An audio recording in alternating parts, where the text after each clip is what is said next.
Coming in at number 10, we've got Batzaro from Bizarro World. Hailing from the planet founded by Superman's own twisted doppelganger, Batzaro is the self-proclaimed world's worst detective, and spends his nights shooting down couples in Crime Alley as an awful inversion of Bruce Wayne's motivation for being Batman. More of a weird comedic foil to Batman than an actual supervillain threat, Batzaro would eventually try to redeem himself by fighting the Joker and jumping in front of a bullet meant for the real Batman, meaning maybe Batzaro had a little bit of good in him after all. Coming in at number 9, we have the Red Death. The first of many Dark Knights on this list, twisted variants of Bruce Wayne that banded together to escape their dying dark multiverse, the Red Death is a chilling example of what Batman could become if he cared more for his mission than he did for his friends. After the deaths of many of his allies in Gotham City, this version of Batman determined that he was more worthy of using the Speed Force than Barry Allen, and could have saved Robin's life if he was only a bit faster. Unfortunately, this version of Bruce took this plan way too far, capturing the Flash and combining his powers into himself, becoming the Red Death and forcing Barry Allen's consciousness to watch as he began killing every supervillain on the planet and continued his rampage across the entire multiverse.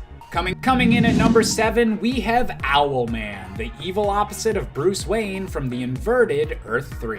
Born under the name of Thomas Wayne Jr., as a young boy, Owlman murdered his younger brother Bruce and had his butler Alfred kill his parents to ensure that the Wayne fortune was not wasted by their frivolous spending. Using his costumed identity as Owlman to intimidate the leaders of Gotham into falling under his control, Owlman was a twisted version of everything that Batman stood for, and every time their universes have crossed over has led to some incredibly dramatic battles. And speaking of evil Batmen named Thomas Wayne, coming in at number 5, we have the Merciless, another of the Dark Knights. In an alternate universe in which Ares, the god of war, declared war against all of existence, Batman stood with the rest of the Justice League in a battle that literally lasted for eons, until the sole combatants left in the entire universe were Ares and Batman, still standing through sheer willpower alone. After landing a blow that knocked Ares' magical helmet off, Batman was forced to put the helmet on to finally defeat the God of War, leaving him the only survivor of this burned-out universe. This Batman unfortunately became addicted to the power and bloodlust granted to him by the helmet, and joined forces with the rest of the Dark Knights in order to survive the destruction of his universe, going forth to find new worlds for him to become a new God of War against. Number 5. Android Ultimates. The Android Ultimates come from Ultimates 3. They make their first appearance in issue number 4 of the Ultimates 3 series. This is where we first learn that these Ultimates aren't really the Ultimates at all, but replacements built by Ultron to act just like them. His plan is to use the team of robotic hero impersonators to destroy man and help the machines of the world rise up. Really all machines too. There's a weird part where they're talking about like, we as machines are just seen as these tools. Us toasters, we will unite. It's like very strange. Of course, the Ultimates themselves will have a few things to say about that whole plan. Ultron styles himself after his father Ant-Man, but he and his team wouldn't make it past the next issue. It would later be revealed that their leader Ultron wasn't actually fully in control, but instead was being puppeted by Dr. Doom. So many reveals where people are actually being controlled by someone else. Coming in at number 2, we have the Emperor of Shadow, aka Bruce Wayne. In a recent one-off issue entitled Batman Superman Authority Special, Batman discovers a reality from the dark multiverse where Ra's al Ghul's plans to dominate humanity have come to pass, and the League of Shadows has become an Empire of Shadows, controlling the entire world. To make matters worse, the leader of this empire is a Bruce Wayne who gave in to Ra's al Ghul's teachings and embraced his position as the world's new emperor. While Batman and Superman were eventually able to destroy the link between this world and the regular DC universe in order to prevent an invasion, this twisted version of Bruce Wayne is still out there, likely biding his time until the next opportunity arises for the dark multiverse to attack the regular multiverse once again. Number 2. Zombie Galacti. I think most of us are familiar with Earth 2149, which is the home of the Marvel Zombie storyline. Here, a separate reality zombie-infected sentry was sent by his Earth's Watcher. The Avengers were the first on the scene and quickly died or were infected, with the rest of the population falling quickly afterwards. Once the Herald of Galactus, the Silver Surfer, showed up to announce the arrival of Galactus, he was consumed by Hulk, Wolverine, Spider-Man, Iron Man, Giant Man, Power Man, and Captain America, who absorbed his powers and used it to toast other zombies to improve their flavor. Gordon Ramsay would not approve. The Zombie Galacti used the machine to unite their power cosmic to take down Galactus, and after fighting their zombie villains, consumed and absorbed his power too, using it to spread the infection throughout the whole of their universe. And finally, coming in at our top spot, we have the Batman Who Laughs. In a dark alternate world where the Joker realizes he's dying and begins a mass killing spree of everyone in Gotham, Batman is forced to finally kill his fated foe. Unfortunately, at the moment of death, Bruce was infected with a special brand of Joker venom that completely flipped his moral compass, but left intact all of his intelligence and planning. All of the chaos of the Joker with the brains of Batman, this supervillain is Bruce Wayne's worst nightmare come to life, and so far remains the most evil and deadly variant to ever be seen across the entire Dark Multiverse. Alright, at number 10 we have the very silly but nonetheless evil Super Enemies. In the 1970s animated TV show Super Friends, there's an episode in 1979 called Universe of Evil, where Superman travels to an alternate universe to meet the evil counterparts to the Super Friends, very creatively named the Super Enemies. And the team is made up of all those bad guys we've all known so well and grown up with. You know, like Aquaman with an eye patch, and tinted red Batman, and oh, who could forget the iconic alien monkey Gleek. What a trailblazing team of supervillains they were. But as much as I roast them, they do actually pose a decent threat to Superman in this storyline, to the point where they team up with the military armed with kryptonite weapons, and even bring in their own version of Superman, giving our Superman a good old run for his money. But luckily, Superman Prime finds something called an antimatter flask, which turns all the super enemies back to being good again. Thank God, Aquaman retires that eye patch and is no longer so intensely menacing looking. What a relief. Number 9. Justice League of Assassins. Unfortunately, this evil Justice League didn't stick around too long. Being first introduced in Superman Volume 4, number 15 in March 2017, the Justice League of Assassins on Earth 14 were a group of augmented, mostly non-superpowered soldiers led by the obviously powerful Superman. The team was made up of Wonder Woman, Aquaman, Flash, Batman, Harley Quinn, and Green Lantern. With the exception of Superman, their powers relied mainly on weapons and technology, but primarily they used advanced firearms. Ultimately, they were all slaughtered, with this Superman being kidnapped by Prophecy, which is a shame, because this team looked super cool and they seemed to inhabit a pretty dark and grim looking post-apocalypse.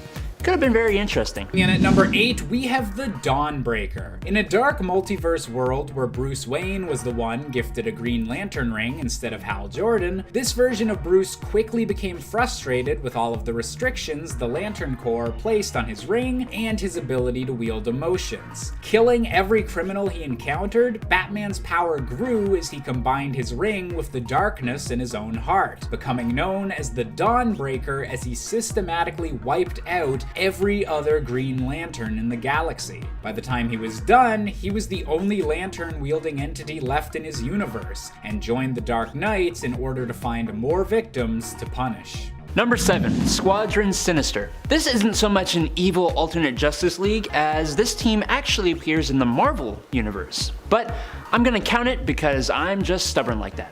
The original Squadron Sinister was created as a sort of obvious play on DC Comics' Justice League characters Superman, Batman, Green Lantern, and The Flash, with the characters Hyperion, Nighthawk, Dr. Spectrum, and the hilariously named Wizard, respectively. The team was created by the Grand Master after he encountered the Squadron Supreme, and they first appeared in Avengers number 69 when they were pitted against the Avengers in a game between the Grand Master and Kang the Conqueror. They're bad guys who are counterparts to 4 members of the Justice League. I gotta stop justifying my reasons, they're on the list. Argue with me down below if you don't like it. Number 8, Deathlock Nation. On Earth 11045, the superhumans grew out of control. They began to take the law into their own hands, more and more, acting as judge, jury, and executioner. This led to popular support from the people for Operation Deathlock. Operation Deathlock was a plan conceived by Weapon Infinity of the Weapons Plus breeding facility called the World, to convert all superhumans into Deathlocks. The project began small, with a few normal human Deathlocks, and then those Deathlocks targeted specific heroes who were killed and then converted into super Deathlocks. No hero could stand for long, and soon, all superheroes were converted into mindless police robots, which actually resulted in a utopia. Eventually, these Deathlocks began spreading into other timelines and realities, only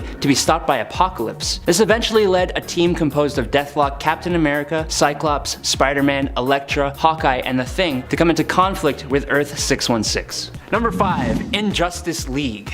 Okay, so we have the Crime Syndicate of America, but there was also a team of villains put together to fight that team of villains. So, sort of technically making these villains heroes, but also not really because they're still villains. Right? The important information here is that the Injustice League, at least the one I'm referring to, was formed to combat the Crime Syndicate of America from Earth 3.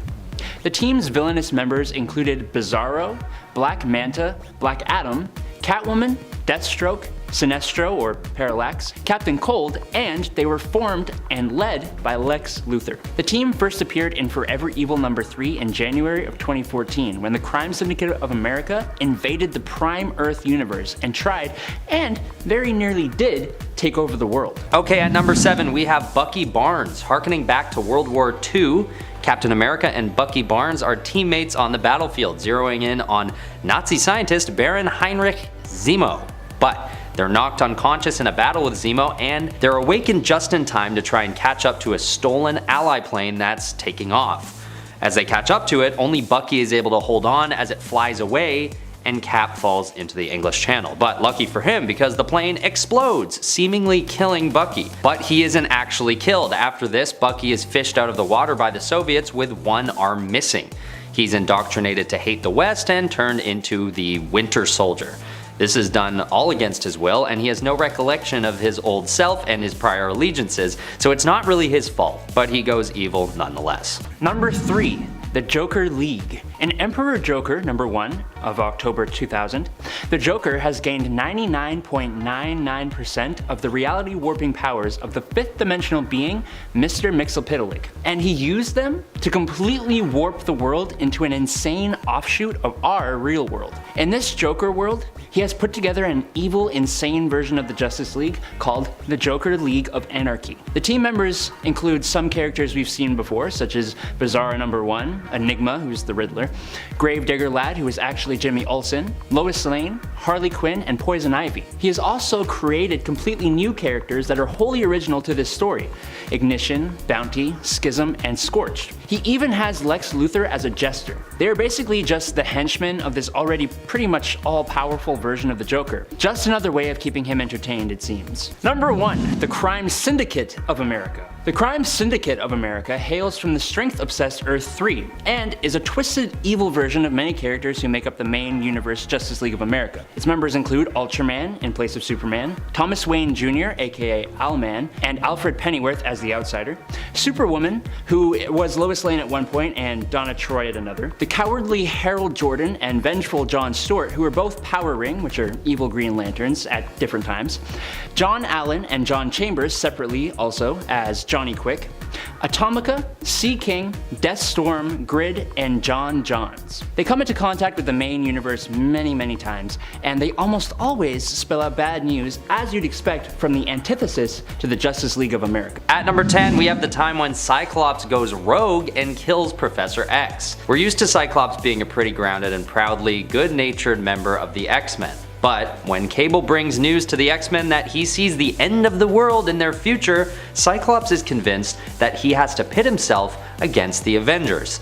There is a huge debate online about whether or not Cyclops is in the wrong in Avengers vs. X-Men, so in some people's minds, he doesn't actually go evil during this storyline. However, considering he's normally aligned with the Avengers, this is a moment where Cyclops' allegiances change, and many of the good guys see it as a turn to the dark side. And later on in this storyline, Phoenix Force takes over Cyclops and he kills Professor X, which is a pretty clear act of evil, but I digress. It's the Phoenix Force.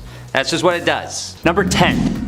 Age of X Avengers. In the Age of X storyline, the mutant population were feared, and after a phoenix-shaped explosion leveled Albany, the culling of the mutants began. In response to this, the mutant Magneto used his powers to literally steal several buildings from New York and form Fortress X, a safe haven for mutant kind. This led to the creation of a team of non-mutant heroes by General Frank Castle, and led by Captain America, to hunt down this resistance of mutants. The team was made up of Captain America, Ghost Rider, who was killed prior to the actual assault on Fortress X, the Hulk, Invisible Woman, Redback, who is this universe's Jessica Drew, and Iron Man / Steel Corps. While the team murdered a lot of mutants, Cap eventually called them off to instead defend the mutants, which activated Steel Corps' code Omega, causing them to take him out. There was also Plan B, which was the 2 megaton chemical that was carried by the Hulk. Luckily, the mutant population survived this twisted Avenger team. Number 8, we've got Reed Richards turning into the Maker. This turn to the dark side takes place in the Ultimate Universe, where the superheroes are sort of more serious, gritty versions of themselves. And when Reed proposes to Sue Storm and is rejected, he gets pretty close to the edge. But when Kang comes from the future and tells Reed that he's the only one who can save the Ultimate Universe, he makes it his duty to do some pretty nasty stuff, including killing his own family and faking his own death. And when the heroes catch on to this, they naturally take him out by throwing him into the negative zone. But when the Ultimates, the Avengers of this universe, realize the prophecy is true, they turn to Reed to save the universe. And, spoiler alert, they find out that it wasn't Reed, but Reed and Sue's son Franklin who would have to be the key to saving the universe.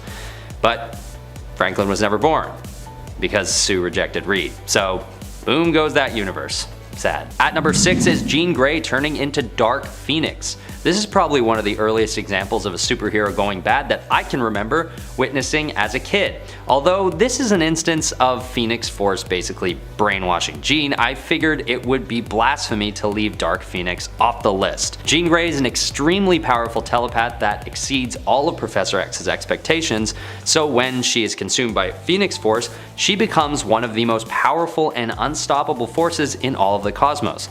She traverses galaxies, absorbing energy from stars as she goes, and in turn takes out masses of life on various planets in what can only be described as super selfish of her. Throughout her time as Dark Phoenix, she has no recollection of her former self or even a proper sense of reality, so it's not really Jean Grey anymore, but something much more sinister. Alright, at number 6 we have the Justice Lords. Appearing in the animated series Justice League in the episode titled A Better World, this evil team is led by a radicalized Superman. Radicalized because he witnesses Lex Luthor murder the Flash and threaten nuclear war. So, Superman decides he'd abandon the typical hero's code of conduct and kill the bald tyrant himself. And in this alternate universe, Lex Luthor isn't just some super rich supervillain working away in hiding, he's actually worked his way to becoming the President of the United States.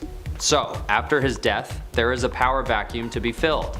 And who would be better rulers than this evil alternate Justice League? No one. They didn't think so anyway, so they take over and put in place a totalitarian government with the justification being that they are protecting humanity from itself. And they start calling themselves the Justice Lords, which, I mean, you should sort of know you're the bad guys when the word Lord is in your title. Luckily, the real Superman is able to catch on and take them out of power before anything goes too far. Number 4, we've got Captain America. Now, there are a couple events that can be explored where Captain America changes sides, one of which being Civil War and the other being Secret Empire. The Civil War example is much like Cyclops' case, where he doesn't clearly go evil, but he does actively decide to take a stance against his former allies. The Secret Empire storyline, however, shows him definitely going to the dark side, but this isn't actually him, but a sleeper agent with allegiances to Hydra. For the purposes of this list, the Civil War example seems to fit better because it's a stance Cap feels like he needs to take for what, as he sees, the greater good.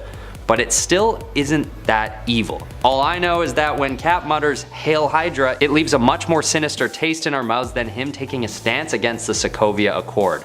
But let me know over on Instagram which one you think is a more legitimate turn to the dark side for Captain America. Alright, at number 2 we have Scarlet Witch. First introduced as what appears to be a villain, Scarlet Witch is revealed to actually be good, and she joins the Avengers. Even though she does become one of the most powerful of the group, it may have been a mistake for her new allies to trust her perceived goodness so openly. It's not that she was faking it, but considering what ends up taking place, it could be argued that there was a decent amount of evil hiding right underneath the surface. During the event Avengers Disassembled, Wanda loses all her cool when she learns that her 2 sons are parts of the Devil's Soul. This naturally enrages her and she takes it out on the Avengers. And she doesn't pull her punches either, actually killing Hawkeye, Vision, and Scott Lang. Number 3, Dark Avengers. The Dark Avengers technically hail from Earth 616, but they are a completely alternate team when it comes to their roster and in general their backstory and motives. Well, that is, in a way, the Dark Avengers do attempt to do good, but they are just all approaching it from a more villainous side. And many of the team members don't do good for the sake of doing good, but have their own ulterior motives. So can we really call that good? That's a philosophical question for you. The Dark Avengers were introduced when Norman Osborn was given reign over the heroic team after he'd been declared a hero for killing the Skrull Queen Veronki. Aside from getting to build his own Avengers team, which would replace the previous one, S.H.I.E.L.D. had been disbanded and Osborn was allowed to create his own organization to replace it, using the acronym HAMMER, which really doesn't stand for anything. Osborn just thought it sounded cool, so that's not really an acronym, it's just capitalized letters at that point. He pulled together his own Avengers team, which publication-wise became known as the Dark Avengers, composed of various Marvel villains, anti-heroes, and misled heroes in some cases, or heroes who were just like really lost at the time, who Osborn united when the standard Avengers hero members refused to join his team. He did try though. He was like, "Hey Carol, come be on this team." She was like, hell no. Coming in at number 4, we've got another of the Dark Knights with Murder Machine. This version of Bruce Wayne comes from a universe very similar to the main DC continuity until the tragic death of Alfred Pennyworth at the hands of multiple Batman villains. Heartbroken and traumatized by the footage of the incident, Batman convinces his friend Cyborg to recreate Alfred's personality as an artificial intelligence. Unfortunately, this AI takes its task of protecting Batman far too literally, altering his brain chemistry to erase any sense of fear and completely replacing Bruce's frail human body with a metal replacement. Taking the name of Murder Machine, this Batman spread the Alfred AI throughout Gotham and was able to kill every criminal in Arkham Asylum, showing what would truly happen if Batman didn't have a heart. Number 9, Ultimate Avengers. Not to be confused with the Ultimates, who are very much their own thing. This team of Avengers is actually called the Avengers, but is not the Avengers equivalent from the 1610 Ultimate Universe.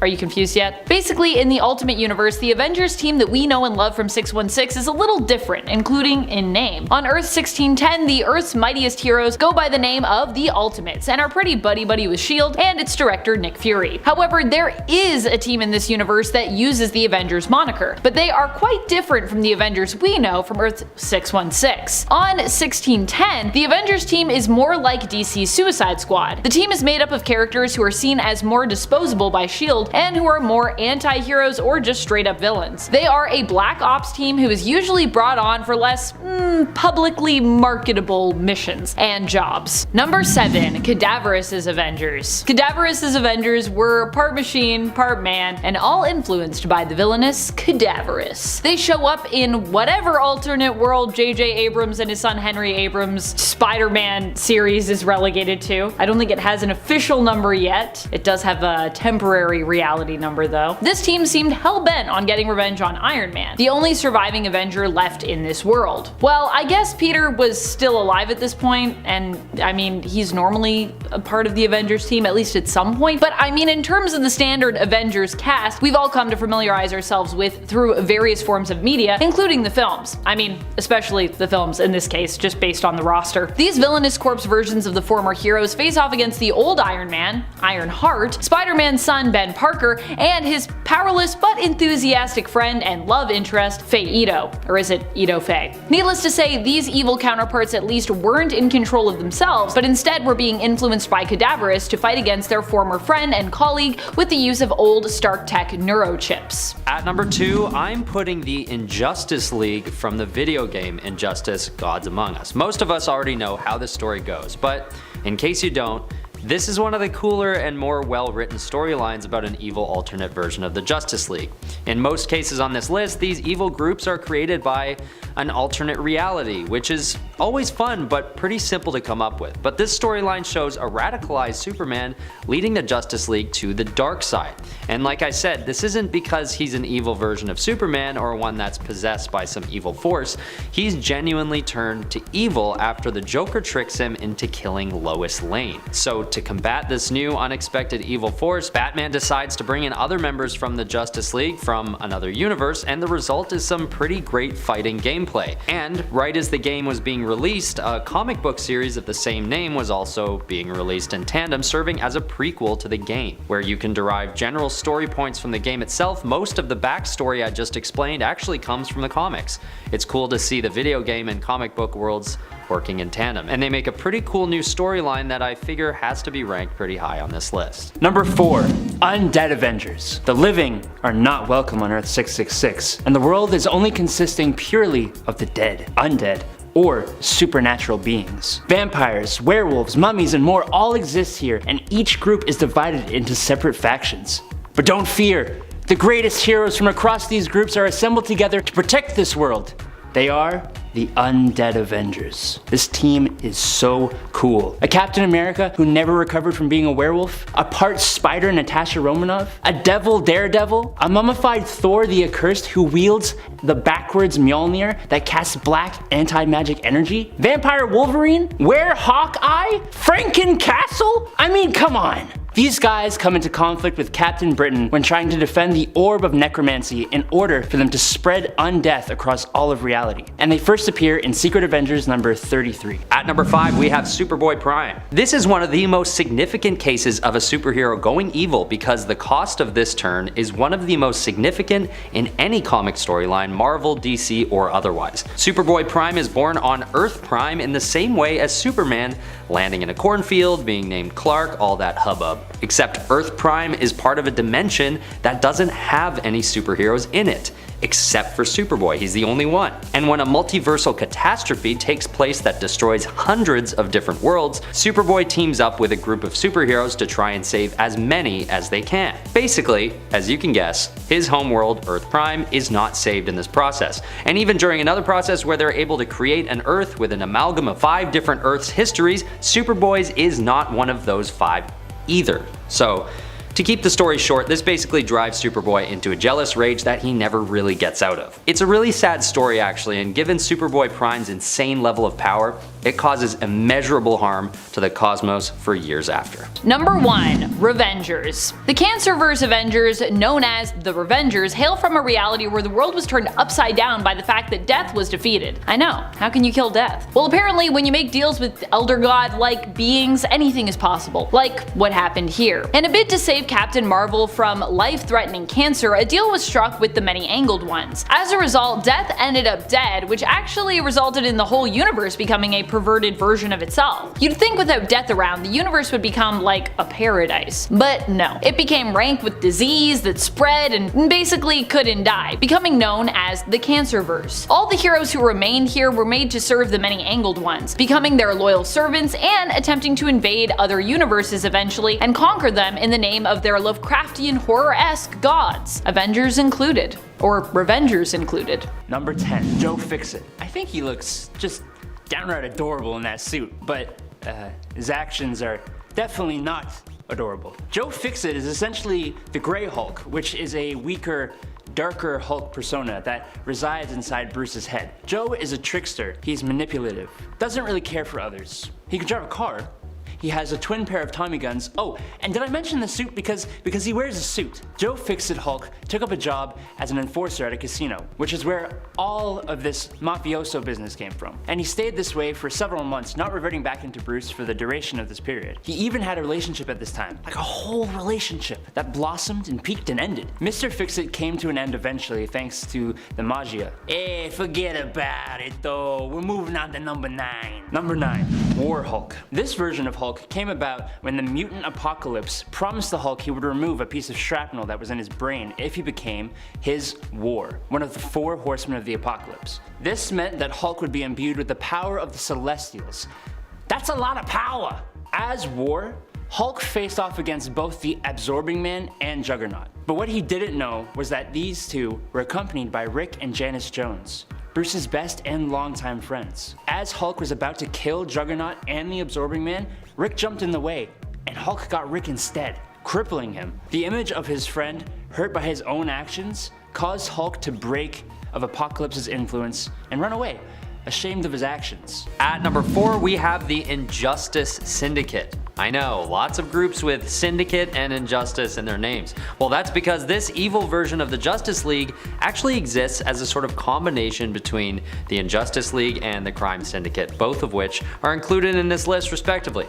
Appearing in Batman the Brave and the Bold, in the episode called Deep Cover for Batman, Batman manages to travel to their evil dimension and infiltrate their operations disguised as Owlman. He sees that this group comprises of an evil version of himself, along with other evil alternate versions of other heroes he knows and works with. While eavesdropping, Batman learns of their plans to, destroy other universes entirely, which of course, he feels is something he needs to put a stop to. And it can't wait, naturally. So he decides to take all of them on himself, and because he's Batman, and it is his TV show after all, he wins. Those universes can thank him later. Number 7, Zombie Hulk. Whoever came up with the Marvel Zombies story deserves a big old round of applause. I don't care how silly it is. You turned Hulk into a hunger monster. Bravo. When Hulk gets infected with the zombie virus, presumably by Reed Richards aboard the S.H.I.E.L.D. helicarrier, the already basically unstoppable hero becomes a flesh-consuming zombie. After a while, the Hulk and other zombified heroes consumed Silver Surfer, gaining the power Cosmic, and after modifying that power, soon defeated and consumed Galactus, making them the next Galactus, or Galacti, or whatever. Which kind of makes sense, you know what I mean? Because zombies eat people, and Galactus eats planets. It's kind of like the natural progression of things, right? Using their newfound powers, the zombies traveled through the cosmos, devouring planets as they went. I think my favorite moment, though, would have to be when zombie Thanos calls zombie Hulk out for eating twice as much as everyone else, because, I mean, he's the Hulk, and man's gotta eat. But in return, Hulk calls Thanos Prune Chin, which is just hilarious. Number 6, the Gatherers. The Gatherers are a team of former Avengers of different alternate realities who survived their world's destruction, tricked by an alternate reality Black Knight named Proctor into believing that their world's Circes were to blame. Proctor united them together and gave them a single enemy, the Circe of Earth 616. The team consisted of alternate reality versions of Proctor, Rick Jones, The Thing or Korg, Swordsman, Black Panther, and The Vision, as well as some unknown original villains. But for them to carry out their vengeance, each member had to kill their Earth 616 counterpart within a certain amount of time, or they would die from cellular breakdown. What the members of the Gatherers did not know is that their leader, Proctor, was responsible for the destruction of each world they are from, as he drove that world Circe into madness, causing her to lash out and destroy everything around her, all because of a bad breakup. Damn, dude! Number 5, Pappy Banner. If you've never read the Old Man Logan storyline, I'm gonna warn you now. It is graphic. In this storyline, almost all of the other heroes are dead, and the villains rule, holding various different kingdoms. But Hulk is still here, which shouldn't be a surprise to anyone. Years and years of gamma exposure affected him, making him more and more villainous. This Hulk, referred to as Pappy Banner, has claimed a large part of America, which includes California, as his own. He also has a gang now, but these aren't just normal gang members, no. These guys are all the interbred children of the Hulk and his cousin, Jennifer Walters. otherwise known as She-Hulk. When members of this gang murder his new family for fun, Wolverine goes on a crazed rampage, killing almost all the members of the Hulk family, including She-Hulk. The Old Man Bruce and Old Man Logan end up facing off until Bruce transforms into the Hulk, who is massive compared to his normal 616 self. Like 3 stories tall massive. He also really let himself go. Just saying. The Jumbo Hillbilly Hulk swallowed Logan whole, prompting Logan to cut his way out of the Hulk. Number 4, Infernal Hulk. On Earth 11638, Bruce Banner was kind of sick of dealing with the raging and the rampaging of the Hulk. So, when Spider-Man introduced Bruce to Stephen Strange, he became his apprentice and learned how to separate himself from the Hulk entity by sending it to hell and making it a demon. It worked though, except for when the 616 Hulk, along with Deadpool and Spider-Man, came to this 11638 Earth. The Infernal Hulk managed to enter back into the realm of Earth, swapping places with 616 Earth's Hulk persona. Infernal Hulk went after Sorcerer Supreme Bruce Banner, who was saved by both Deadpool and Spider-Man. How did they defeat this demon Hulk though? Well, Dr. Bruce reversed the banishing spell that sent Hulk to hell, and just before Infernal Hulk could return to his body, Bruce had his neck snapped, killing him, obviously. But his spirit lived on in the astral plane, so it's all good. Hey big guys, sun's getting real low. Oh, wait, no, we still gotta do the top 3. Well hey, now that you're here, why not give us a like and a subscribe? If you're enjoying the video, that is. It would really help us out. We don't get strong with rage, we get strong with your support. Okay, I'm sorry y'all. Let's just get on with the video, okay? Number 3, Null, Breaker of Worlds. Ever thought that Hulk should get a hammer like Thor? No? Me neither. But it is awesome. When Kal Borson the Serpent sent down 7 magical hammers that represented his 7 followers to Earth, the hammer Null found its way to our lovely green friend, transforming him into Null, the Breaker of Worlds. Hulk/Null went a-smashing, rampaging all over South America, bringing him into conflict with the Avengers, who he defeated, and eventually with a solo Thor. When fighting Thor, Null teamed up with angrier Breaker of Souls, which was Ben Grimm the Thing, who was defeated by Thor. But we all know who is the strongest Avenger, don't we? Null was easily too powerful for Thor, and instead of facing him one-on-one, the God of Thunder threw Hulk into orbit. He landed in Transylvania and started taking on Dracula and his minions. It was only after Inca, disguised as Betty Ross, showed up that Hulk threw the hammer aside and left, wanting to be alone. Number 9, Lex Luthor Superman. Okay, this evil Superman isn't technically Superman, but when Superman and Doomsday are both killed by each other, Earth Prime's Lex Luthor returns to Earth after getting bored of being the new Darkseid on Apocalypse, and learns of Superman's demise. Lex Luthor, with the help of a superpowered armor, steps in and makes himself the new Superman. I mean, not really Lex, but sure, we'll just give this one to you. Now, he had some good intentions, but it's Lex Luthor. He wasn't exactly the best person for the job. After having multiple falling outs with the new real Superman, pre-Flashpoint Clark Kent, he gave up the title of Superman and started acting as an independent hero, and sometimes a villain. Number 1, Maestro. Okay, imagine a version of the Hulk with twice his strength, who retains the intelligence of Bruce Banner, right? Now take that Hulk and make him a ruthless, tyrannical ruler, and you get Maestro. Maestro is a possible future version of the Hulk who kills literally all the other heroes and villains and names himself Emperor over the whole world. Our Hulk first comes into contact with him when Rick Jones's daughter takes him into the future to fight his evil future self. But this Maestro guy, he ain't playing around, okay? In the very first fight, Maestro won by simply snapping Hulk's neck. That's it. Done. Over. And then he waited for Hulk to heal, taunting him and villain monologuing at him the whole time about all the terrible things they go through as the Hulk. The only way our Hulk could win was to bring Maestro back in time to when they gained their abilities, the Gamma Bomb, which destroyed Maestro on the atomic scale. The sheer idea of Maestro haunted Bruce and the Hulk's thoughts for the rest of time, wanting never to become that level of evil. Number 10. Dark Multiverse Superman. Now, I don't know if this is laziness, but the Dark Universe version of Superman doesn't really get much justification as to why his mind snapped and he killed millions of people, his own family, and most of the other superheroes. The Batman of this universe, after seeing this Superman kill his own wife, and after he cuts off Batman's arm, decides that this guy just ain't it.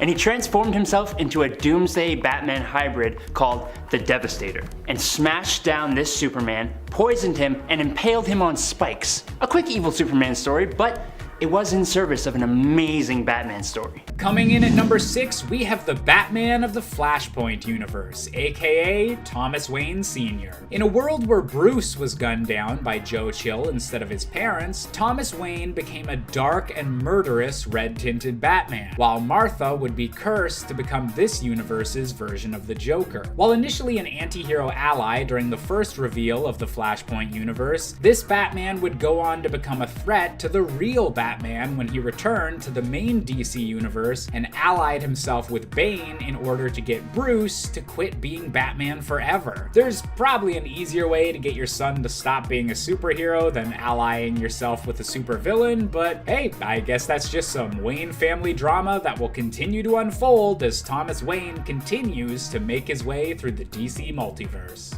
Number 8, Parallax Superman. In this story, Parallax, the physical embodiment of fear, took over the body of Kal-El, making him submit to Laxi by torturing children, and uses this Kryptonian's powers to confront Sinestro, who traps the cocky super entity and teleports him to the caves of Quard, where Sinestro tries to take Parallax out of Superman's body for his own evil plans. But surprise! Parallax has already escaped Superman's body, and a battle ensues between Sinestro and Parallax, leading to the surface of Quard. Superman escapes from the caves and in a last-ditch attempt to defeat the entity, steals Sinestro's power ring and coerces Parallax to swallow his super butt whole. Superman is a clever guy though. He traps Parallax inside the power ring and the day is saved. Gosh, a lot of plot twists there.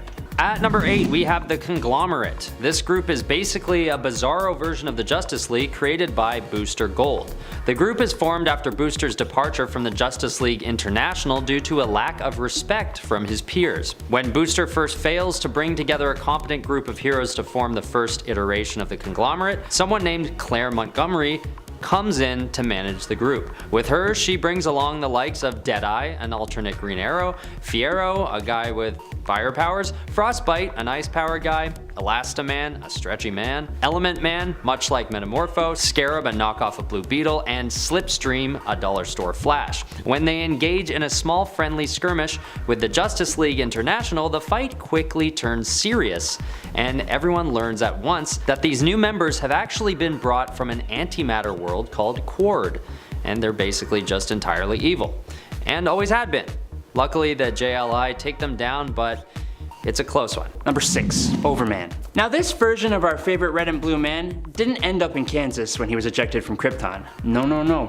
This Kal-El found himself in Sudetenland, Germany in 1938 and was acquired by a certain mustached fascist. With Kal and Kryptonian tech, the Reich were obviously able to win World War II and rule over the entire planet. Later, Overman would become disgusted with the stashed man when the Holocaust had been finalized, although he still served the state. It's kind of a weird set of morals there, dude. Eventually, he was cloned and received a love in the form of Overgirl, but after her death, he was completely heartbroken, and he supplied information to the freedom fighters who long opposed the fascists, which eventually led to the death of the new Reichman, the Justice League, and the city of Metropolis. With the grief of all these losses holding him down, he was overthrown by his friend. Damn. Kinda hard to feel bad for him though. Coming in at number 3, we have the Devastator, a horrifying combination of Batman and Doomsday. This story takes place on one of the many dark multiverse worlds that saw Superman going rogue and taking over the entire planet, even murdering his own wife. To stop the demented Man of Steel, this Batman was forced to ingest the Doomsday virus, a last-ditch effort to save the planet that gave Bruce the strength to kill Superman, but at the terrible cost of his own mind. Furthermore, the Doomsday virus began to spread off Bruce's body and kill off the rest of this world, dooming the planet anyways, and leaving the Devastator as a beast-like Batman waiting for the rest of the Dark Knights to save him from his collapsing planet and give him a new target to hunt, even if eventually this Doomsday Batman hybrid would be defeated by, you guessed it, the real Superman. Number 4, Brutal. Brutal is a cloned version of Superman, but unlike a certain bizarre version of Superman, who we will talk about later, don't worry, this duplication was done by none other than Darkseid himself. He raised the resulting clone into a soldier, nay, a weapon, and unleashed him on the superheroes of Earth 2, along with Steppenwolf and the other Hunger Dogs, but they don't really matter. When Steppenwolf tried to subvert his master Darkseid and take Earth as his own, brutally murders him with his heat vision, establishing his devotion to his Lord Darkseid. Let me make my intentions clear. Hail Darkseid! Which is just a sweet line after you murdered a general of Darkseid. The Earth became lost to Darkseid's minions, and eventually, after a lot of other stuff, Kal-Zod, Earth 2's Superman, faced Brutal in combat, and after a furious battle, showed that Brutal was just an imitation, and a cheap one at that, as his body began to deteriorate, and the day was saved. Again. Hey guys, just wanted to say a quick thanks for watching. We hope you're enjoying the video. If you are, why not head on over to that pretty little subscribe button and give us a follow and a like. You guys are the reason we can even be here in the first place. Love you! Okay, on to the top 3. Number 9. The Stark. The Stark are like a whole alien race of alternate Tony Starks. They are a civilization that was literally shaped by Tony's tech after an alternate version of him decided to launch all his weapons and tech into space rather than let it fall into the hands of the evil Martians who were invading Earth at the time. Obviously, he didn't think very far ahead as to that plan, as all his tech crash landed on another alien planet where it was eventually discovered and utilized by the beings who lived there. They built their whole civilization around it, believing everyone on the planet should have their own suit of technologically advanced armor. This caused them to deplete their planet's resources and left it heavily polluted in the wake of their massive tech boom. Eventually, this drove them to ransacking and invading other planets for their resources, bringing about the same problems their own homeworld suffered to each new planet that they conquered. Note to self, don't just shoot your problems out into space. And friends, before we move on to this next spot, if you are loving this list and you want more lists like it where we talk about evil alternates, be sure to let us know by giving this video a thumbs up. Or if you want more Iron Man lists. I don't know, maybe you like Iron Man, you want more Iron Man lists, let us know. Number 2. Batzaro. When Lex Luthor gets the plans for a device called the Duplicator Ray, he modifies the device and uses it to try and create a clone of Superman, who will follow his every order without question. But since our Lex can't seem to do anything right, the resulting doppelganger is an unintelligent, unpredictable, backwards version of Superman, eventually known as Batzaro. Batzaro is a main villain for Superman, appearing in many stories, and I'm so glad because, gosh, he's just so fun to see! Eventually, Batzaro gets a case of the blues and longs for love, and gets the hots for Lois Lane. Lois isn't really interested, but being the great gal that she is, she uses the duplicator ray on herself, creating a Batzaro Lois Lane. And the two eventually leave Earth to settle another Earth-like planet they fittingly name Batzaro World. Or, and forgive me here, Hetre, which is Earth backwards, which they populate with more and more duplicates of themselves. But don't worry! They have pretty rock necklaces that say Batzaro and Batzaro Lois 1, so we don't get confused. Number 1. Ultraman. In the universe of Earth 3, things are a little turned upside down. Instead of being driven by the morals of good versus evil, the people of this universe are inspired by strength above all else. I can't really relate.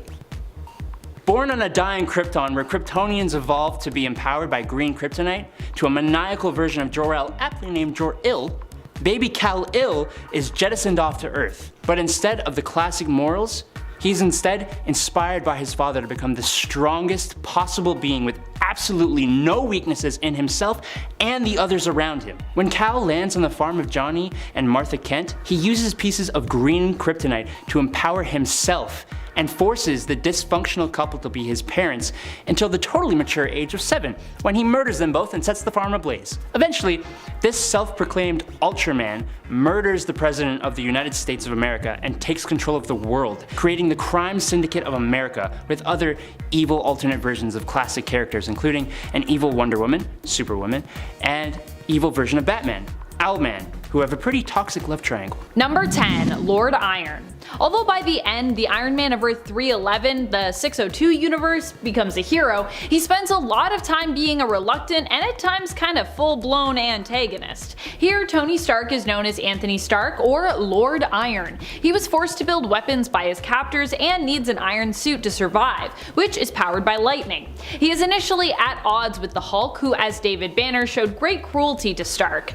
As such, Lord Iron became more an agent of vengeance, obsessed with getting getting revenge on the Hulk. By the end of his story, however, he begrudgingly agreed to stop his quest for vengeance and forgave the Hulk for how he treated him before when he was simply David Banner. So it all works out in the end, but this figure was definitely a pretty dark and somewhat evil version of Iron Man to begin with. Number 8, Claw. Claw, which is Hulk backwards, very creative, is basically what happens when the Hulk goes Hulk. He is another one of the evil personalities inside Hulk's head. This version of Hulk has black skin with glowing red scars. He has red demonic eyes, white hair, and big talons. Claw emerges when Hulk reaches a sufficient level of rage, meaning he is more powerful than any other rage-boosted version of the Green Hulk, which is insane if you know about a certain world-breaking version of the character. This version of Hulk is usually suppressed and has only shown up a few times, and not for very long, I might add. He appeared in the Axis storyline where heroes and villains had their moralities switched. Hulk isn't exactly always a good guy, sometimes letting his rage hurt good and bad guys. But since Claw is his opposite, he lets his rage hurt and maim everyone, good and bad, putting even the villains on alert. Look, he just wants to bathe in the blood of the innocents. That's reasonable, right? Number 8, Steel Corpse. Steel Corpse is a complex character who has moments of both heroism and villainy in Age of X. He exists on the Earth of 11326. Here Tony took the name Steel Corpse after being exposed to a virus, which permanently bonded him to his suit. Now dead within the suit, but able to move around because of being bonded to it, Tony made a darkly humorous joke calling himself the Steel Corpse, and the name just stuck. Pun not intended, but stuck, bonded. The villainous side of this dark hero comes from when he fought against the mutants with his fellow Avengers at Fortress X. However, it turned out that the Avengers were just somewhat misguided in their mission. Once they realized what they were doing was wrong, they attempted to help the mutants, although Steel Corpse was unable to make himself stop attacking. An emergency override stepped in to prevent Tony from fighting with the mutants, and so he asked Captain America to take him off the board in order to save the young mutants that his armor was threatening. Sad story. There's so many tragic Iron Mans actually. Top 10 tragic alternate versions of Iron Man is also something we could do. At number 9 is when Angel goes evil. Angel was always my favorite of the X-Men, and he doesn't get brought up too often on this channel. So, here we are. Everything starts going downhill for Warren Worthington when his wings are amputated in an attempt to save his life. When this happens, Angel goes into a deep depression, having lost his primary source of power, flight. But good thing he's got a jet, so he takes off to try and feel that sweet, sweet air once more. But of course, he can't even have that. The jet is sabotaged by Cameron Hodge and it explodes. Everyone thinks Angel dies here, but he's actually teleported away and saved by Apocalypse. This is where he goes bad. And yes, it's because he's brainwashed, sort of, but it could also be argued that Angel had a lot of anger built up that made him susceptible to this transformation, due to the whole wings clipping thing.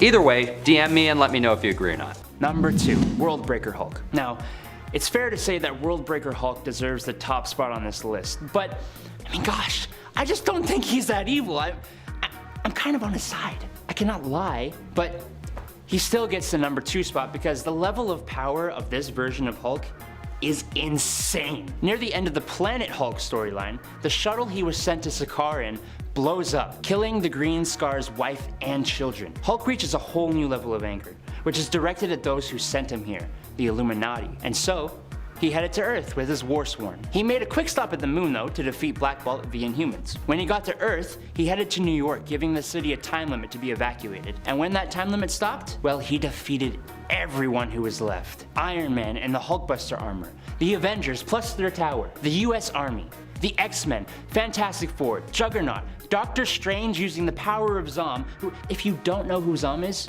you should go watch the top 10 most powerful Doctor Strange villains videos.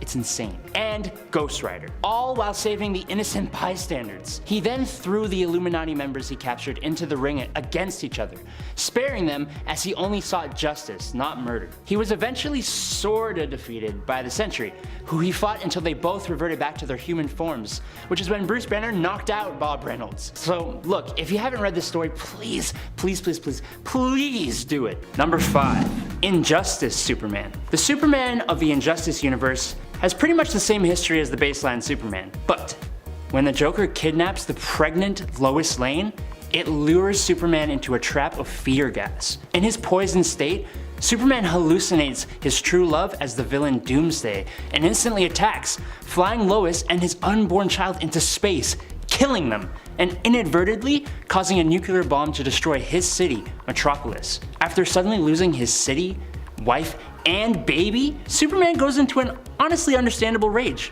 bursting into the interrogation room where Batman is learning the true intentions of the Joker and plunges his super fist right through the guy's chest. Following these events, Superman takes control of the Earth and rules it as a tyrant. Fortunately, Batman forms an insurgency to try and beat this corrupted Superman, eventually enlisting the aid of another Earth's Justice League, and I guess technically whoever plays the tied-in video game, to defeat him and save the day. Number 4, Arno Stark. Arno Stark is Tony Stark's evil brother. His evil brother from 616. Well, he's not always super evil, but he definitely has some questionable approaches when it comes to being Iron Man. He's like Tony but with more questionable morals, I guess. Arno was actually the natural born son of Howard and Maria Stark. Tony would learn about Arno and also find out that he was actually the adopted son of the couple. Arno first uses the mantle of Iron Man in 2019 in the 2018 series Tony Stark Iron Man in issue number 19. Arno as Iron Man ended up in a fight with Tony during the seeming robot revolution, believing that the only way to solve the issue of humans versus AI was to enslave the human population. It makes sense if you're following Arno through that story. Tony was forced to then stop his brother by trapping him in his virtual armor and placing him in a dreamlike virtual reality where he was seen as a hero. I'm sure that won't end up ending badly for Tony in years to come. Right? It's not like Donald Blake was living in a virtual reality where he was happy and then realized it was fake and then escaped and then tried to kill all the Thors or anything like that. That totally didn't happen, guys. Number 2, Cancerverse Iron Man. This version of Iron Man was also corrupted, though not by the controversial story arc of the 90s event The Crossing, but instead by the Many-Angled Ones. He hails from the reality of Earth 10011. Here Iron Man became corrupted by the Cancerverse after Marvel made a deal with the Many-Angled Ones, which would cure him of his cancer. Death no longer existed in this reality, which did not bring about a paradise, but instead a hellish dimension. Iron Man became loyal to Marvel, joining his Avengers team. It was Iron Man who also defeated Hulk in this reality, capturing Quasar, aka Wendell Vaughn, who had come to this reality from Earth 616 and had been attacked by the Hulk, which is why Iron Man had to be like, no Hulk, no, taking Quasar with me. Iron Man would join his fellow Avengers in their attempt to invade Earth 616, but in the end, they would be defeated. Whew. Number 1, Darkhold Iron Man. One of the darkest versions of Iron Man to ever exist at this point in comics, who starts out as an optimistic inventor and quickly becomes overtaken by his own invention, twisted, driven insane till the point when he starts to harm others with the love of his own iron suit, comes from the Darkhold Iron Man comic. Here Iron Man builds his fated suit, but realizes too late that the suit is overzealous with its protection. It doesn't just seek to protect Tony while he's inside the suit, but seeks to protect him always by kinda keeping him inside the suit. The suit heals him from the inside, but removes his skin whenever he takes parts of the suit off. Tony believes the issue is that the suit thinks iron skin is better than human skin, and so it decides to remove it. However, after compulsively putting the whole defective suit on, including the helmet, it begins to dissolve Tony's skin and then his skull as well. He basically becomes fully bonded with and reliant on the suit. Driven insane, he believes everyone should have an iron suit, and attempts to have the whole world basically join him, including Happy, Jarvis, and his love interest and assistant in this story, Pepper Potts. It's really dark.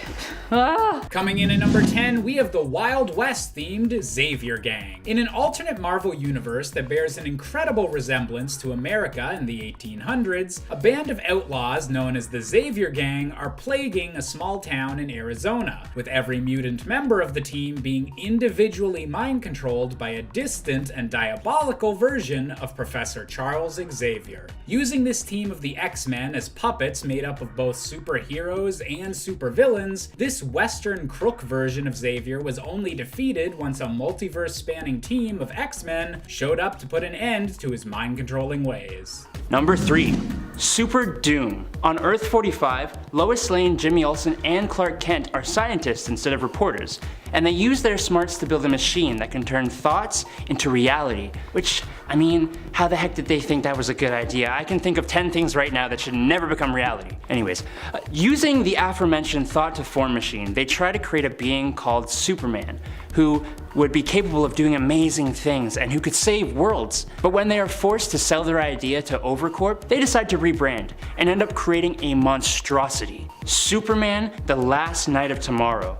Or Super Doom. With a corporate fueled agenda of destroying all competition, Super Doom quickly becomes the strongest super being on its own planet, and then enters the bleed space to murder all other versions of Superman. Of course, bad guys never win forever, so after defeating and devouring multiple different Supermen of multiple different Earths, he was stopped by the Superman and Lex Luthor of Earth 22, who stranded him between universes. He's since been used in a few other storylines and remains one of the most formidable evil versions of Superman to this day. I mean, he didn't even die. Coming in at number 9, we have the bloodthirsty Vampire Wolverine. In an alternate universe where vampires have launched an all-out assault on the United States, most of the X-Men are bitten and mind-controlled by the Lord of the Vampires, Dracula. Unfortunately for Dracula, however, Wolverine's healing ability allows him to regain his own mental control despite becoming a vampire, and thus is able to overthrow Dracula and become leader of the vampires. Consumed by a bloodlust that amplifies his already pretty frightening rage, Wolverine and his vampire army are able to wipe out most other superpowered life on the planet, only finally being defeated by the combined forces of Doctor Strange and the Punisher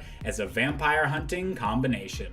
Coming in at number 8, we have perhaps the most infamous X-Men palette swap with Dark Beast. Originally hailing from the alternate timeline known as the Age of Apocalypse, this version of Hank McCoy was a twisted mad scientist working under the tutelage of Mr. Sinister, striving to create the most powerful mutants possible, no matter the cost. Although this messed up future would be prevented by the X-Men, Dark Beast was wily enough to find a way into the main Marvel universe and avoid his existence being erased. Ever since, he's been a persistent thorn in the X-Men's side and a particular burden on Beast, who would much rather that someone didn't use his genius for evil. Coming in at number 7, we have the possessed Shadow Professor X from Earth 6141. Isn't that a mouthful? During the event known as M-Day, when Scarlet Witch wiped out most of mutant kind, the extremely powerful telepath known as the Shadow King was able to escape the loss of his powers by transferring his mind throughout the multiverse to the alternate world of Earth 6141, where he was able to successfully possess the mind of this world's Charles Xavier before the X-Men were even formed. Combining both of their telepathic might, this version of Xavier turned all of his students into perfect killing machines and placed them firmly under his psychic control, getting them to kill any superheroes who tried to interfere in the Shadow King's schemes. Number 3, Infamous Iron Man.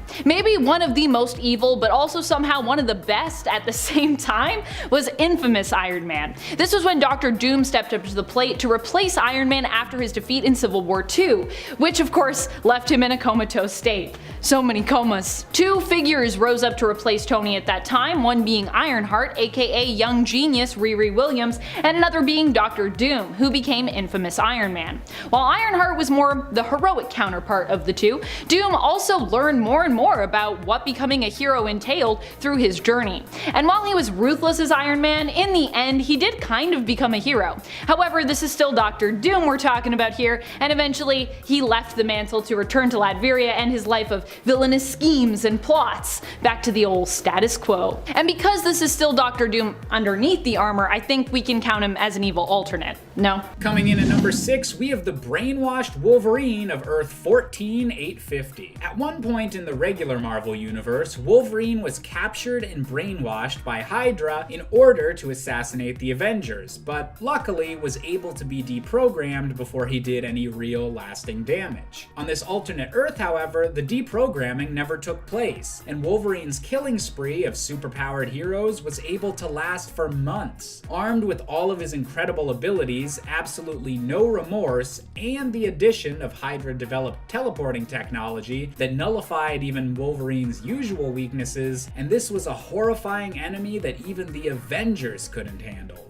Coming in at number 5, we have the group known as Sinister Six, and surprisingly, this isn't just a bunch of Spider-Man villains. A group of 6 red-eyed clones of the X-Men working for Mr. Sinister, this villainous group did have a few run-ins with the Wallcrawler, but only during the series known as Spider-Man and the X-Men, so it all works out. These evil clones were initially an intense obstacle preventing the real X-Men from getting closer to Mr. Sinister's schemes, but would ironically eventually be defeated by the same condition that seems to always follow Spider-Man related clone stories: cellular degeneration. Better luck next time, Sinister Six. Finally, at number 1, we have the one we all know, Superman's turn to evil in the Injustice storyline. This is a pretty popular event and very significant as well, involving such a powerful hero as Superman, so I figured it needed to be put at number 1. For those who don't know, this turn that Superman takes is a result of him being tricked into killing Lois Lane and destroying all of Metropolis with a nuclear bomb. Yikes. It's Joker's final trick, and it's a doozy because it is enough to turn Superman against his own philosophies and resort to killing as a means of justice.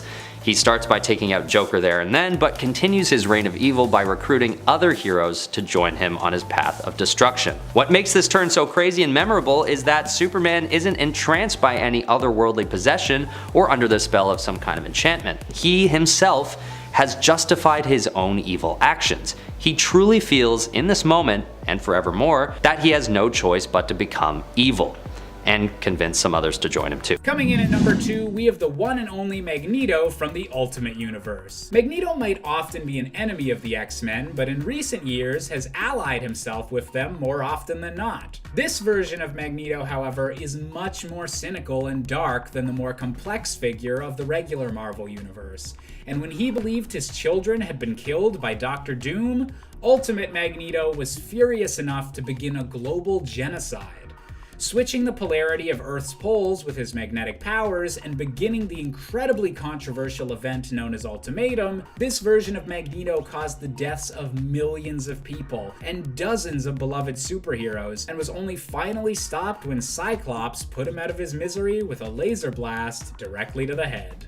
And finally, coming to our top spot, we have another version of Professor Charles Xavier, or more specifically, the part of his mind known as Onslaught. For years, Professor X has done all he can to achieve peace and prosperity for mutant kind, while not allowing his anger at humanity to get the better of him. But after all this time of psychically repressing every dark and evil thought he ever had, Xavier had made the perfect ticking time bomb. And when he briefly had a mental battle with his best frenemy, Magneto, a portion of Magneto's less held back personality combined with all of the darkness in Xavier's heart and created one of the most dangerous psychic creations of all time, the villain known as Onslaught. A personality made up of the worst possible versions of both Professor X and Magneto, Onslaught is the pinnacle of what can happen when the X... Number 6, Guilt Hulk. Yet another split personality or alter ego of Bruce.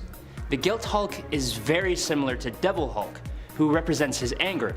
Only this version of Hulk represents all the guilt and regret that the Hulk feels for all the horrible things he has done while in his Hulk form, as well as the horrible things done to him as Banner, which ultimately means that this persona is quite a bit stronger than its counterpart. What do I mean by the horrible things done to Banner? Well, apart from being feared and shunned and usually living a very, very lonely life, from a much too young age, Bruce suffered constant abuse from his father, Brian Banner, and this abuse caused all kinds of mental problems for Bruce. The Guilt Hulk, as well as the Devil Hulk, and a few other Evil Hulk alter egos, are directly related to this abuse, with Guilt Hulk even taking the form of Bruce's father before becoming this thing. This Hulk is incredibly powerful, and it took the combined efforts of many of Bruce's other alter egos to hold and keep the Guilt Hulk persona repressed deep in Bruce's mind. Number 7, Hank Henshaw. Hanky Boy here was already a villain of Superman's from past stories, but when Superman was killed by Doomsday, Hank, unable to directly get revenge against Superman himself, decided to attack his reputation instead. Come on, man. He's already dead. Not cool, dude. Not cool. After creating a Kryptonian cyborg body using the birthing matrix, he took on the guise of Supes and went about destroying Superman's memorial plaque. Then he saved the president to get clout so the president would recognize him as the real Superman. Eventually, he and Mongol destroyed Coast City, and the real reborn Superman, with the help of others, defeated and discredited him. At least he looked really cool. Coming in at number 4, we have the twisted Bobby Drake, aka Iceman of the Age of Apocalypse universe. In a world where Apocalypse has taken over mutant kind and only Magneto and a few X-Men are capable of fighting back, the usually optimistic Bobby Drake was forged into a heartless warrior, giving him much stronger control of his ice powers than other depictions of the character, and becoming a living streak of ice that can travel instantly through water to lethal effect. This version of Iceman would eventually betray his teammates and ally himself with Dark Beast, and was only eventually able to be defeated by having his head shoved inside a furnace, a surefire way to finally melt this evil Iceman. Coming in at number 3, we have the vampire variant of Storm, known fittingly enough as Bloodstorm. In an alternate reality where Storm was bitten by Dracula before discovering the X-Men, Storm came to Charles Xavier for help with her condition. Unfortunately, her bloodlust was too strong and she wound up feasting on both the Professor and Beast. Horrified at what she'd done, this version of Storm would eventually try and redeem herself after she found herself as part of an invasion force attacking the main Marvel universe. While she eventually bonded and made amends with the Beast of this dimension, her combination of weather controlling and vampire powers made Bloodstorm one of the more powerful X-Men variants that the regular X-Men ever had to face. Number 7, Gregory Stark. Gregory Stark is the evil twin brother of Antonio Stark, aka Iron Man, in the Ultimate Universe of Earth 1610. Initially, Gregory Stark just seems like a better version of Tony. He's smarter, more focused, and is willing to cross lines in order to get a job done that Tony probably wouldn't cross. Sure, he's more morally ambiguous when it comes to his initiative, but on paper he's more morally conscious when it comes to his lifestyle. However, that of course lends well to him being revealed as a villain in the Ultimate Universe. While he never takes up the mantle of Iron Man, Gregory is Antonio's twin brother in this universe. He also employs nanotech like Tony does here and attempts to use it to defeat the Ultimates and Avengers, including his brother Tony. However, Tony ends up defeating his twin brother by sending out an EMP, which disrupts his tech, making him vulnerable to Thor's attack. Number 6, Iron Man 2099. Or one of the 2099 Iron Mans anyways. This version that we're talking about here hails from the animated series Iron Man Armored Adventures. He appeared in Season 2 in the episode titled Iron Man 2099. Here Andros is Iron Man 2099 and he goes to the past in an attempt to destroy Tony Stark. Why? Well, because in his future, Tony Stark, Andros' granddad, was actually responsible for bringing about the end of humanity's reign. He created an AI program built to help humanity called Vortex, but when Vortex got into the computers and escaped to check out the internet, it saw humanity as evil. I mean, if you judge us based on everything that's on the internet, I could definitely see it going that way. There's a lot of messed up stuff on the internet. Andros was the antagonist of the episode, but he thought he was actually saving the world by fighting against Tony and stopping him, when in reality he learned that Vortex was actually kind of created by Tony because of him. Time travel. It's trippy, man. In the end, Vortex is wiped from the future, and so is Andros. But at least Andros is kind of cool with it. He's like, at least Vortex is gone, so I'm good. Bye! Bye, grandfather. Who's now not my grandfather because I don't exist. I don't know, with my former grandfather. Time travel's weird. Number 5, the First Civil War. Well, you might think of Tony Stark from the First Civil War as main continuity Iron Man. He's also kind of an alternate at this point. While at the time we would consider Iron Man to be part of that main continuity, in modern day the version of Tony we have now had the events and basically the guilt of Civil War I basically wiped from his mind. Okay, let me explain. In part 1 we touched on the events of Axis and Superior Iron Man, which happened after the First Civil War. But before this mind wipe happened, it all went down because Norman Osborn had been given the reins for America's superhero team and operation, creating Hammer. To protect all the secrets that he knew, especially in regards to superheroes' names and their identities, because Civil War I happened, Tony decided to wipe his mind. This had the added bonus of basically erasing the events of Civil War I and his misdeeds from his psyche, meaning that he was no longer really the Tony that we knew from that time. The one who had decided to, round up and imprison heroes who refused to register and ally themselves with him and the government. The one who inadvertently ruined Peter's life by encouraging him to join him and ultimately causing him to publicly unmask, which just ruined a lot of stuff in Spider-Man. Tony also ended up in a coma for a bit as a result of this mind wipe. But you know how comas work in comics, they're pretty much always temporary. And Tony was soon once more up and at 'em after having an earlier backup copy of himself rebooted into his mind, because you can just make backup copies of your mind when you're a genius like Tony Stark. So don't worry, he had a plan for that in case that ever happened to him. Fortunately, it did happen, and so they could use the plan. Thanks, Pepper. At number 3, it is Jason Todd. This is a classic tale of betrayal from the world of DC Comics. Jason Todd is introduced as Robin to Batman and spends years by his side. But during one fateful encounter with the Joker, Jason is captured and held in a warehouse where he is beaten with a crowbar until he's near death. Jason and his own mother blown up in a massive explosion at the hand of Joker. This Robin is basically presumed dead. Then, years later, when a mysterious character donning the moniker of Red Hood comes around, Batman and others soon learn that it is in fact, yes, Jason Todd, but he's not quite himself. Now in the retcon storyline, it's explained that Jason is found by Talia al Ghul and revived in the Lazarus Pit, leaving him in a coma for a year or so and his memory wiped. But he does hold on to a resentment that he was left behind by his former partner Batman and replaced without too much concern, and without any revenge being taken against the Joker. So there's something here that is often argued as being part of Jason Todd's motivation to become Red Hood and turn against Batman.